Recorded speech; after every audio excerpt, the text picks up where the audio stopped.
من ربك؟ الله. ما دينك؟ الإسلام. من نبيك؟ محمد صلى الله عليه وسلم. ما كتابك؟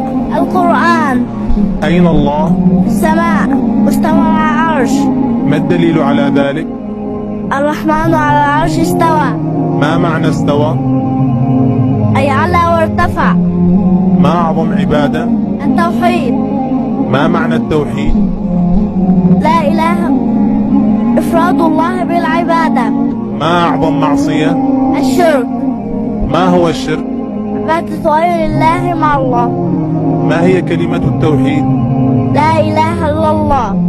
ما معنى لا إله إلا الله؟ لا معبود بحق إلا الله. لماذا خلقنا الله؟ نعبده وحده لا شريك له. كم عدد أركان الإسلام؟ 5. ما هي؟ شهادة أن لا إله إلا الله وأن محمد رسول الله، إقام الصلاة وإيتاء الزكاة وحج البيت ما استطاع إليه سبيلا وصوم رمضان. هل لله أسماء وصفات؟ نعم. هل أسماء الله وصفاته تشبه أسماءنا وصفاتنا؟